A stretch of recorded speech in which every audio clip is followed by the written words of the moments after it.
All right, so starting things off, now hundreds of thousands of people are expected to attend the funeral of Pope Francis this morning. They include world leaders, Catholic officials, mourners, really from all around the globe. And so for more on really what to expect today and how these proceedings will unfold, we're crossing now to SABC News correspondent John Bevir is in Rome. John, good morning once again. Earlier on, you really were the first one to paint the picture for us, really what was happening outside of the Vatican as hundreds of thousands are expected to obviously come and pay their last respects. Tell us a little bit more since we've spoken. You alluded to the security protocol, but really, how are things looking as we edge closer to 10 a.m. where the official funeral set to start? Yeah, you can hear above me the police helicopter that's been circling around for the last hour or so. The security situation here obviously huge with the number of world leaders, and we have all of that, as we've discussed before, mixed in with the mourners who have arrived from around the world. Somewhere in the region of 200 to 250,000 is the best guess. So we wait to see whether that sheer volume of people do turn up. But it was yesterday afternoon that I first saw people walking towards the Vatican holding sleeping bags and pillows, making their way there. They've slept outside the Vatican all night and are now queuing in order to be able to get in. We've seen those images of people streaming towards St. Peter's Square where the funeral will take place.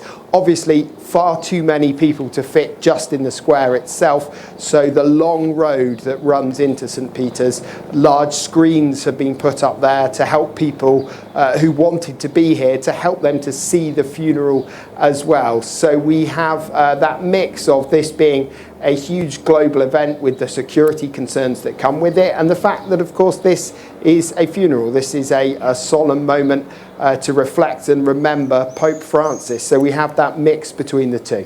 Yes, and in terms of protocol, I mean, the Pontiff really wanted to be buried at St. Mary's Major. Tell us about what the protocol and procession is going to be looking like. We know that it will be happening at a walker's pace. That's really to also, allow those who are disabled to also be part of it as that procession continues for about 4 kilometers from the Basilica of St. Peter. Yeah, that's absolutely right, and that's a break from tradition, of course. Most popes buried in the Vatican, but Pope Francis keen to be buried in a basilica that he loved, the Virgin Mary very dear to him, he said, and someone who helped guide him through his life, and so that was his request, to be buried there. It's a basilica where he prayed the day after he became Pope. He used to pray there before and after he went on foreign trips as well.